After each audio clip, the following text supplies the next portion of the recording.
La casa muerta de Fedor Dostoyevsky. Nuestro penal se alzaba en el linde de la fortaleza, en su mismo baluarte. Si se te ocurría mirar por los resquicios del muro hacia la luz de Dios, no veías nada, es decir, veías únicamente un cachito de cielo por encima del alto baluarte de tierra, sacudido por los huracanes, pero delante y detrás del baluarte, día y noche, paseaban los centinelas, y de pronto piensas que pasarán años enteros y tú mirarás por las hendiduras del muro y solo verás el baluarte, los mismos centinelas y ese mismo cachito de cielo, no de ese cielo de sobre la prisión, sino de otro cielo lejano y libre. Figuraos una gran casona de 200 pasos de larga por 150 de ancha, cercada todo alrededor de un alto muro en forma de hexaedro irregular, es decir, por una valla de altos pilares, postes, hincados profundamente en la tierra, reciamente ligados unos a otros por medio de cuerdas reforzadas con triángulos transversales y apuntando hacia arriba. He ahí la clausura exterior del presidio.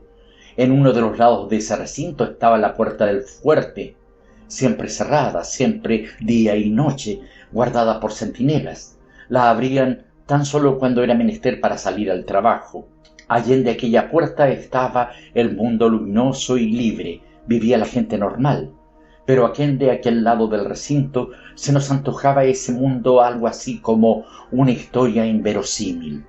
Allí dentro estaba nuestro mundo particular, que no se parecía ya en nada al otro. Allí teníamos nuestras leyes especiales, nuestras ropas, nuestras reglas y costumbres, y una casa muerta de ultravida y una vida, como en lugar alguno, y gentes singulares, pues ese rinconcillo especial es el que me propongo describir. Al entrar en el recinto veis en su interior algunos edificios. A entrambos lados del ancho patio interior se alzan dos largas jaulas de madera de un solo piso. Son los pabellones. Allí se alojan los presos, distribuidos por categorías. Luego, allá en el hondo del recinto, otra jaula análoga es la cocina, dividida en dos departamentos. Más allá otra barraca donde, bajo el mismo techo, se hallan la bodega, los almacenes y la cuadra. El centro del patio, vacío, representa un descampado llano y bastante espacioso. En él forman los presos para que los cuenten y les pasen lista por las mañanas, a mediodía y por la tarde, y a veces, no pocas veces también, durante el resto del día, según la desconfianza de los celadores y su aptitud para contar a prisa. Alrededor, entre los barracones y la tapia, queda todavía un espacio bastante grande. Allí, junto al barracón trasero, algunos de los recursos, de carácter más arisco y adusto, gustan de retraerse en los ratos de ocio a hurtadillas de todas las miradas y ponerse a pensar para sus adentros. Al encontrarme con ellos en la hora de aquellos paseos, placíame contemplar sus rostros huraños y surcados de cicatrices, tratando de adivinar lo que pensaban. Había un deportado cuya ocupación favorita, en el tiempo que tenía libre, consistía en contar los postes de la empalizada. Eran 1150 y siempre los estaba contando y mirando. Cada poste significaba para él un día. Cada día apartaba uno y de ese modo, por el número de ellos que le quedaban, podía a simple vista saber cuántos días le faltaban aún que pasar en el presidio hasta el término de sus trabajos. Se llenaba de sincera alegría cuando cumplía algún bando del hexágono. Algunos años había de aguardar aún, pero en el presidio había tiempo sobrado para aprender paciencia. Vi en cierta ocasión despedirse de sus compañeros a un recluso que se había pasado en el penal 20 años y al cabo de ellos alcanzaba por fin su libertad. Había quienes recordaban cómo había entrado en la cárcel la primera vez, joven, despreocupado, sin pensar lo más mínimo en su crimen ni en su castigo. Salió de ella luego hecho un verdadero anciano con un semblante agrio y adusto. En silencio atravesó todos nuestros 6 pabellones. Al entrar en cada uno de ellos rezaba por fórmula y después, bajo por la cintura, abrazaba a los camaradas rogándoles no guardasen de él mal recuerdo. También, en cierta ocasión, a un preso que antes había sido un acaudalado campesino siberiano hubieron, ya anochecido, de llamarle a la puerta. Medio año antes de esto había recibido la noticia de que su mujer se había vuelto a casar, lo que le hizo una gran impresión. Ahora ella en persona se presentaba en el penal, lo llamaba y le entregaba un donativo. Estuvieron hablando 2 minutos, los dos lloraron y se despedían para siempre. Yo pude verle a él la cara cuando volvía al pabellón. Sí, en aquel lugar podía aprenderse a ser paciente. Cuando empezaba a oscurecer, nos metían a todos en las cuadras, donde permanecíamos encerrados toda la noche. A mí siempre se me hacía duro transponer los umbrales de nuestra cuadra. Era esta una sala larga, baja de techo y ahogada, turbiamente alumbrada por luces de cebo que despedían un tufo pesado y sofocante. No comprendo ahora cómo he podido vivir allí 10 años. En los petates ocupaba 3 tablas, eso era todo. En esos petates dormían en cada cuadra 30 hombres. En invierno nos encerraban temprano, 4 horas tardaban en enchiquerarnos a todos. Y entre tanto, voces, ruidos, risas, disputas, fragor de cadenas, rostros con cicatrices, ropas en jirones, insultos con palabras ofensivas. Sí, hombres duros. El hombre es un ser que a todo se acostumbra y esta es, a mi juicio, la mejor de sus cualidades. Nos albergamos por junto en el penal 250 hombres, cifra casi constante. Unos ingresaban, otros cumplían sus condenas y salían. Otros aún morían allí dentro. ¿Y qué clase de tipos eran, tan diversos? Pienso que cada gobierno, cada comarca de Rusia tenía allí a sus representantes. Había también extranjeros. Había incluso algunos deportados de las montañas caucásicas. Toda aquella humanidad estaba dividida según los grados de su delincuencia y por consiguiente según el número de años que le habían impuesto de condena. Es de suponer que no habría delito alguno que no estuviera allí representado. La principal categoría de toda la población carcelaria la componían los deportados presidiarios del orden civil, los forzados, como ingenuamente los llamaban los mismos reclusos.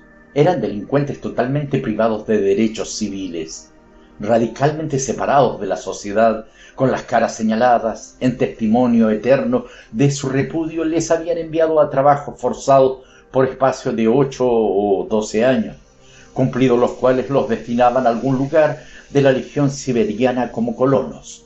Había también delincuentes del fuero de guerra, no privados de derechos civiles, como es general en las compañías de presos militares rusos. Estaban deportados por un breve espacio de tiempo, cumplido el cual volvían a enviarlos a los puntos de procedencia como soldados de los batallones siberianos de línea. Muchos de ellos casi inmediatamente volvían al penal con reincidencias graves, pero ya no por un periodo de tiempo breve, sino por 20 años. A esta categoría de presos la llamaban la perpetua.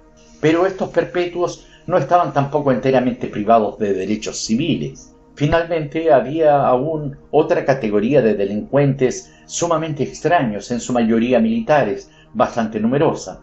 La llamaban la sección especial. De toda Rusia venían delincuentes a formarla.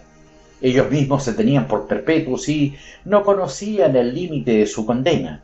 Con arreglo a la ley debían duplicar y triplicar el término de los trabajos.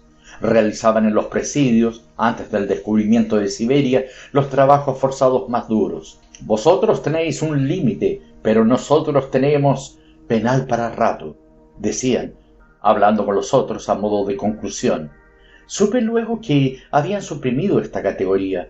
Además, suprimieron también en nuestro fuerte la categoría civil, pero establecieron una compañía general de presos militares.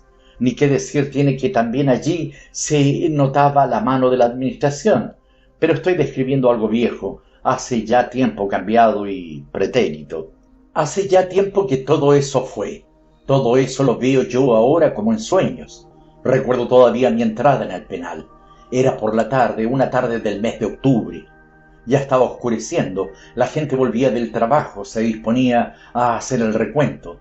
Un bigotudo suboficial me abrió, por fin, las puertas de esta extraña casa, en la que había de pasar tantos años y de experimentar tantas emociones, que de no haberlas experimentado yo mismo, no podría tener ahora de ellas idea ni aproximada.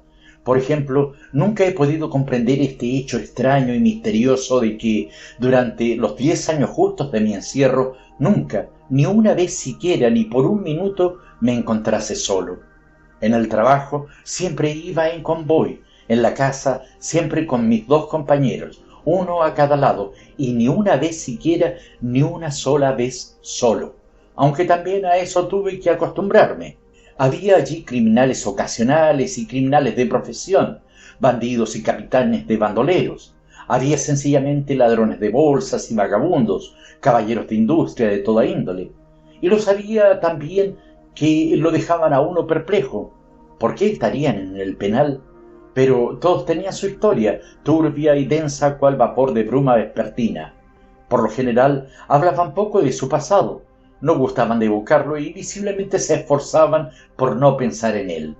Conocía yo a algunos de estos delincuentes, de tan alegre humor, hasta tal punto despreocupados que habría podido apostarse a que nunca, a sabiendas, se les escapaba ningún reproche.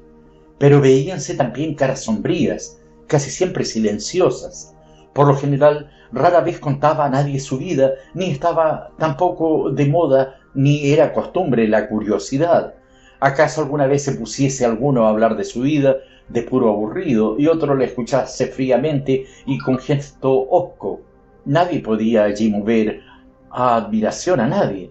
Nosotros sabemos leer y escribir, decían, a veces con una rara vanidad. Recuerdo cómo, sin embargo, cierto bandido borracho, en el presidio a veces se puede beber, se puso un día a contar cómo había estrangulado a un chico de 15 años, cómo al principio le había ceñido el cuello, jugando y conduciéndolo a un lugar desierto, le había dado allí muerte.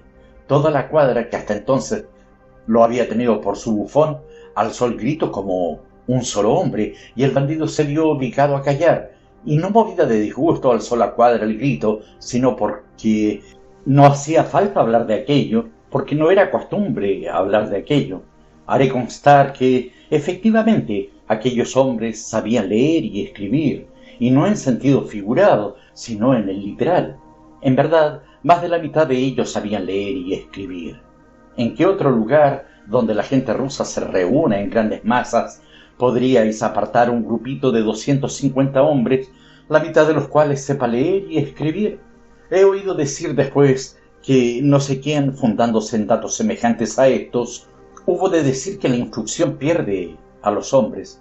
Eso es un error. Existen otras causas muy distintas, aunque no se puede menos de convenir en que la instrucción fomenta en el pueblo el espíritu de suficiencia. Por eso abunda en todas partes. Se distinguían todas las secciones en el traje. Llevaban unas la capita corta, la mitad de color oscuro y la otra mitad amarilla, y lo mismo los pantalones, un pernil amarillo y el otro oscuro.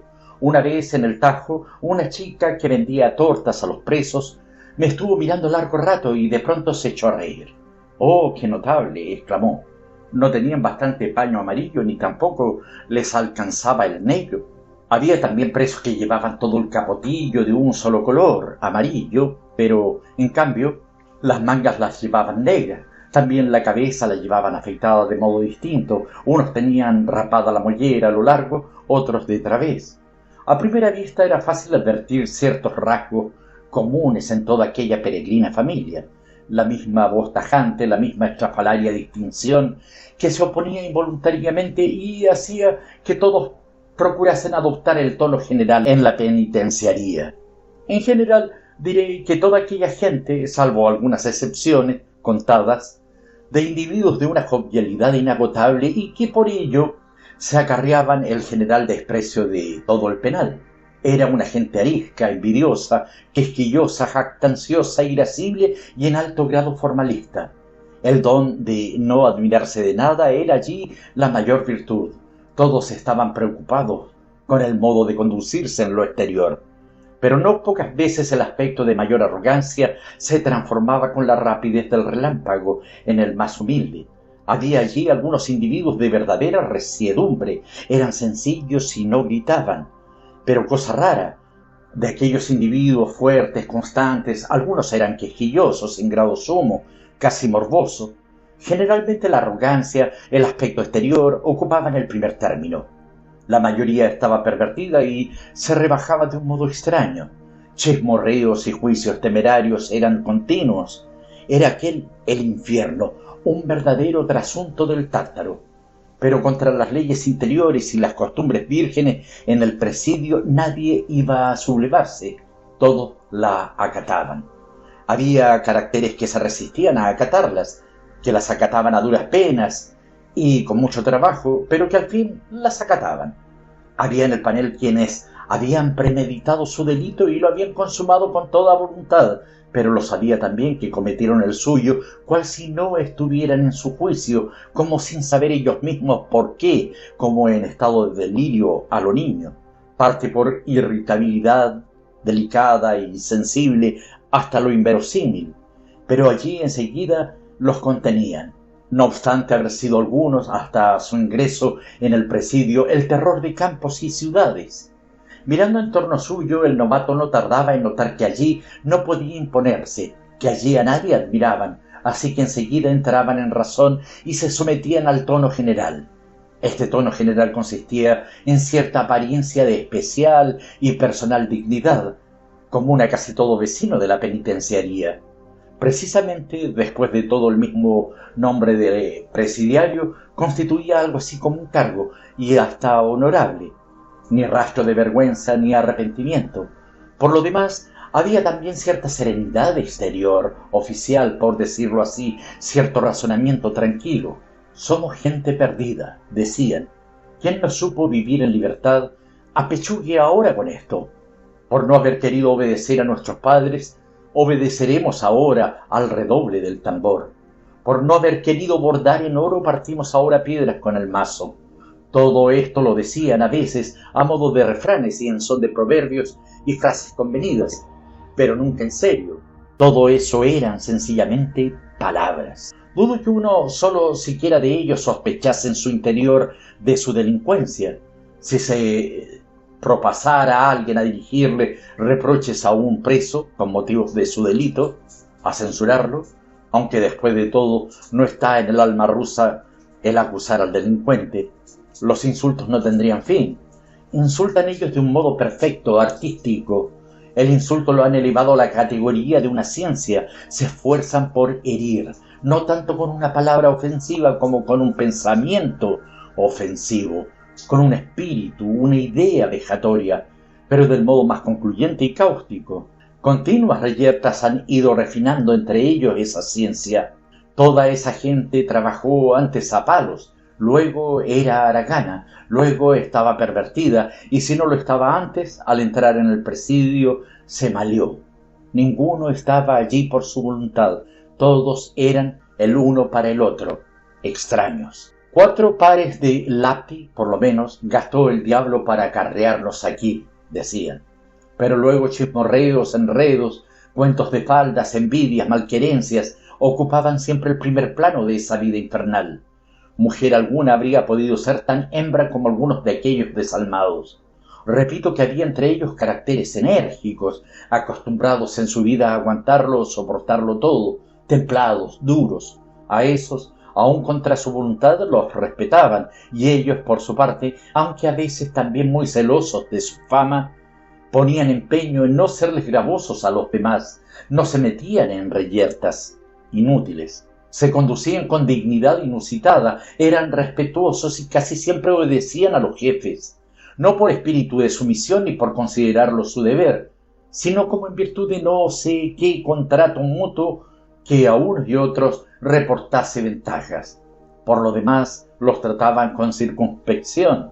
Recuerdo que una vez hubieron de imponerle un castigo por no sé qué falta a uno de esos reclusos, hombre enérgico y fuerte, conocido de los jefes por sus bestiales inclinaciones. Era un día de verano, en una hora de asueto. El mayor, el jefe más próximo e inmediato del penal, se constituyó en persona en el cuerpo de guardia, cito a nuestras mismas puertas, para presenciar la ejecución del castigo. Era aquel mayor un ser fatal para los presos. Los trataba de un modo que los hacía temblar. era de una severidad rayana en la locura.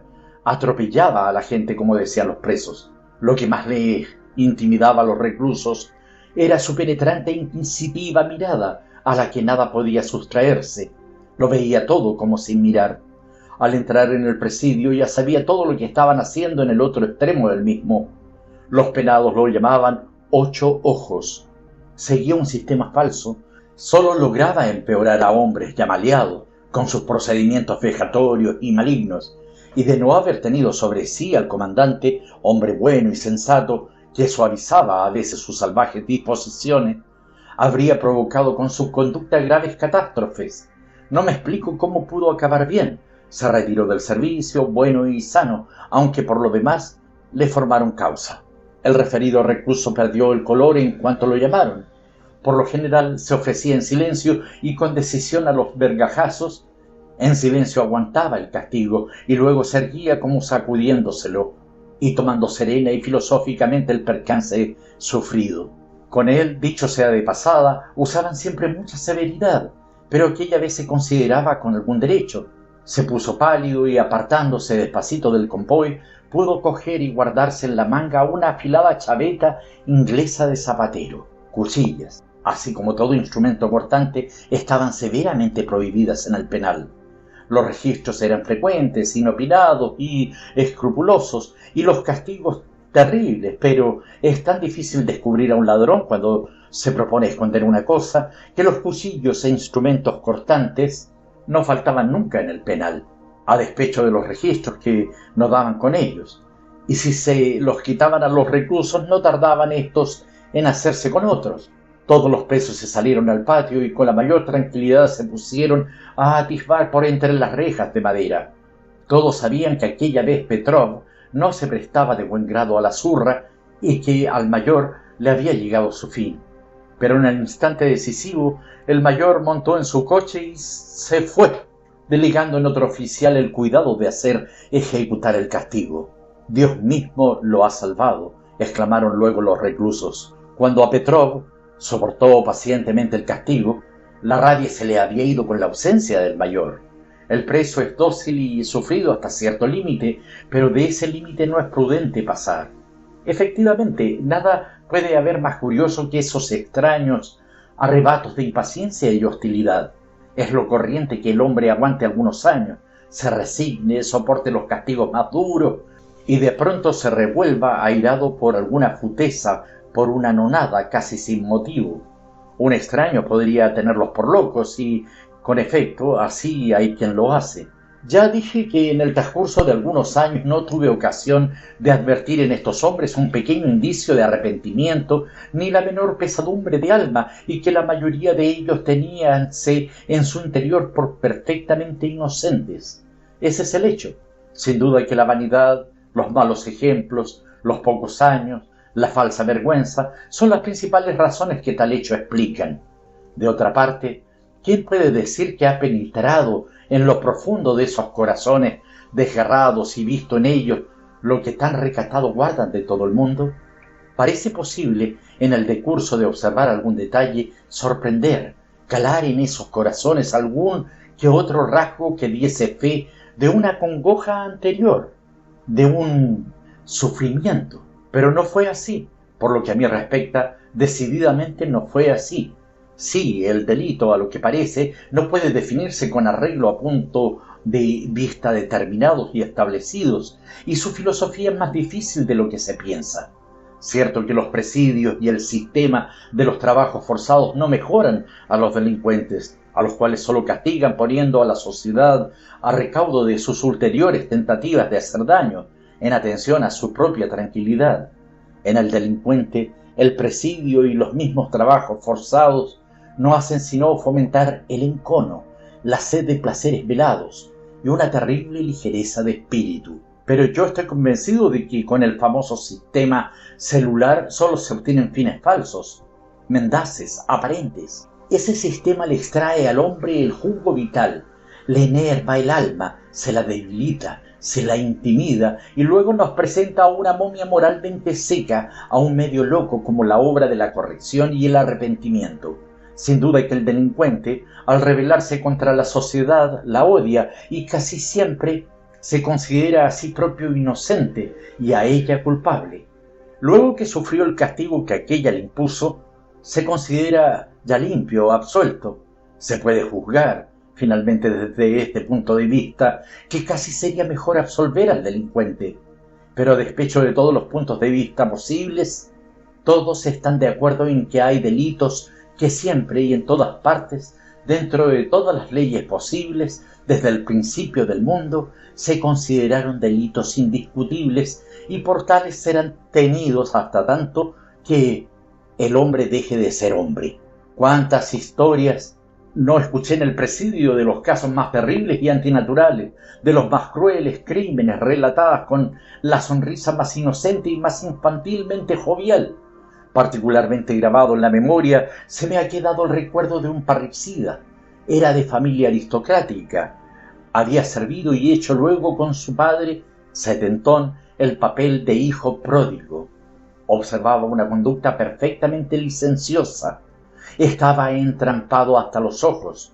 Su padre lo refrenaba, lo reprendía, pero el padre tenía una casa, una alquería, se le suponía adinerado y su hijo lo mató, ansioso por heredarlo. El crimen tardó un mes en descubrirse. El mismo parricida fue a darle parte del suceso a la policía, diciendo que su padre había desaparecido de su casa, sin que se conociera su paradero.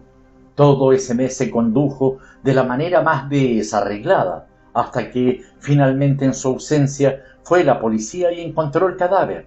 En el corral, a lo largo de él, corría un canal para la conducción de la basura cubierto con tablas.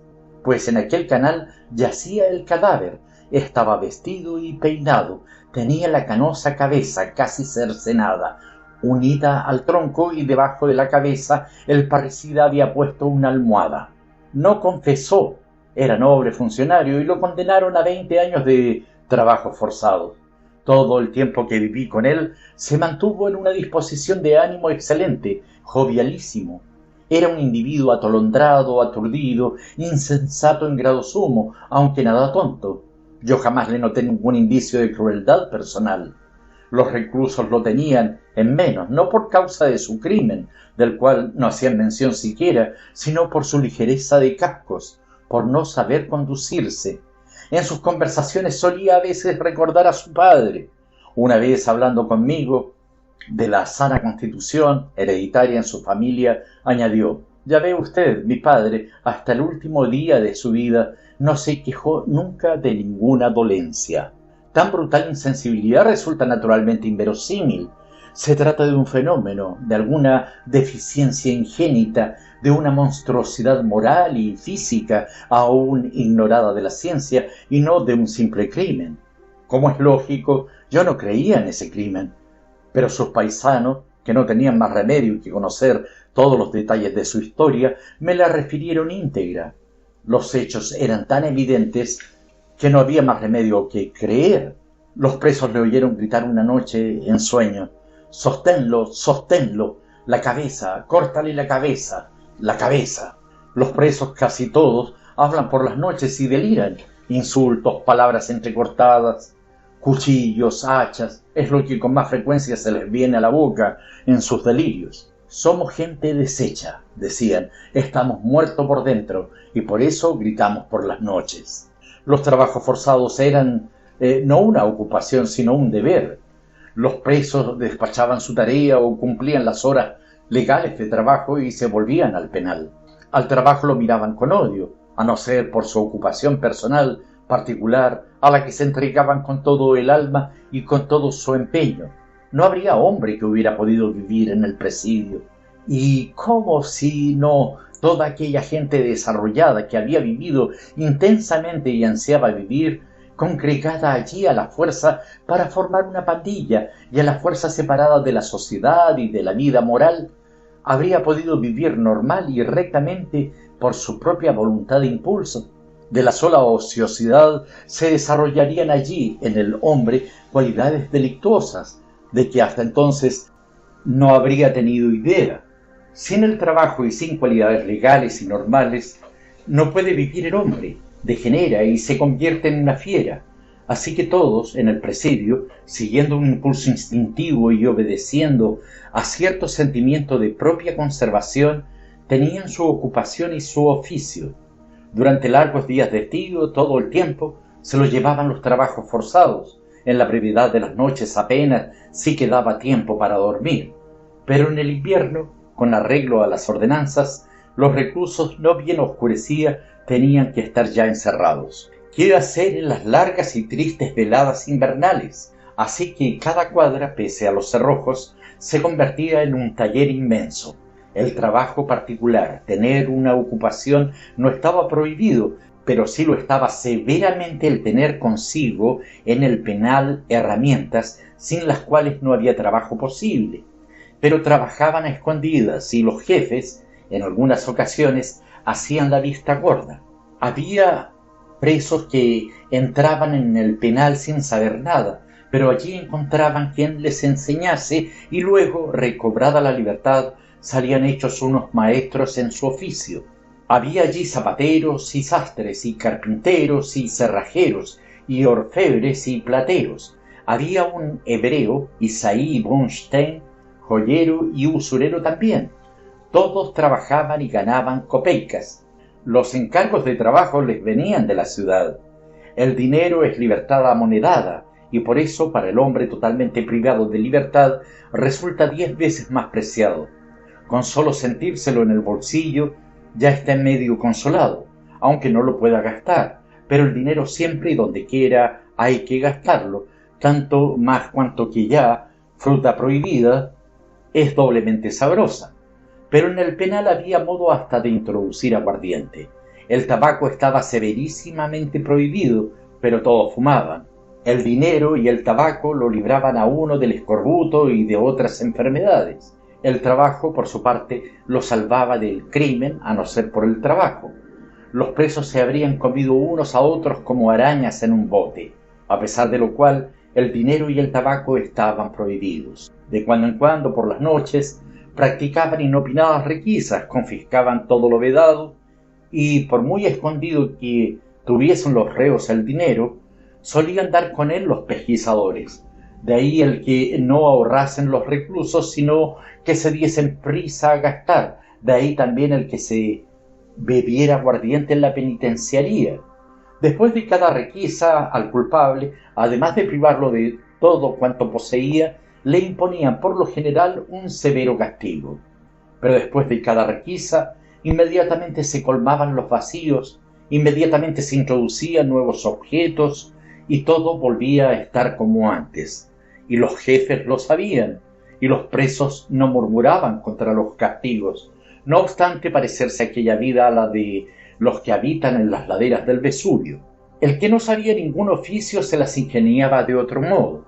Había reclusos bastante originales. Algunos ideaban, por ejemplo, un trapicheo y ofrecían a veces objetos tales que a nadie, fuera de los muros del penal, podía ocurrírsele no solo comprarlos ni venderlos, sino ni siquiera considerar los objetos. Pero el recluso era muy pobre y extraordinariamente ingenioso. El último pingo tenía allí su valor y servía para algo.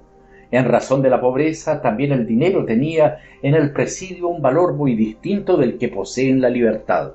Con grande y complicado esfuerzo podía vestirse uno por unos grochi. Aquellos practicaban con éxito la usura. El preso que se encontraba en la penuria o en la miseria completa se llevaba su última prenda al usurero y recibía de éste algunos cobres, a un tanto por ciento feroz. Si luego no desempeñaba las prendas en el plazo debido, el usurero, despiadado e inexorable, las vendía. La usura llegaba hasta el extremo de admitir al empeño incluso objetos imprescindibles para todo recluso en todo instante. Pero en esos empeños solían producirse contratiempos, no enteramente inesperados. El individuo que había empeñado los efectos, luego de embolsarse los cuartos, iba a contarle lo ocurrido al suboficial, jefe inmediato del presidio, y aquél se apresuraba a quitarle al prestamista los objetos de reglamento empeñados, sin más explicaciones y sin darle parte siquiera al jefe superior. Es curioso que en semejantes casos no surgieran discusiones. El prestamista, muy callado y serio, se apresuraba a devolver las prendas, cual si ya hubiera contado de antemano con el percance. Puede que en su interior pensase que, de haberse encontrado en el pellejo de su cliente, hubiera hecho otro tanto, y aunque alguna vez que otra protestase, lo hacía sin encono, solo por cubrir las formas. En general, todos se robaban los unos a los otros de una manera horrible. Casi todos tenían su correspondiente cofre con cerradura y todo para guardar en él los objetos reglamentarios. Estaba permitido tenerlos, solo que los tales cofres no servían de nada. Pienso que ya os figuraréis los rateros tan finos que allí habría. A mí, cierto recluso que me profesaba sincero afecto, hablo sin exageración, me robó una vez una Biblia que era el único libro permitido en el penal, y si aquel mismo día me lo confesó, no fue porque estuviera arrepentido, sino porque le dio lástima verme buscándolo con tanto afán. Había taberneros que traficaban con aguardiente y subían como la espuma. De esta clase de tipos hablaré con algún detalle, pues es una gente bastante curiosa. En el penal había también quienes se dedicaban al contrabando, y por ello no es de admirar que, con ocasión de revistas y convoyes, introdujesen aguardientes en el presidio.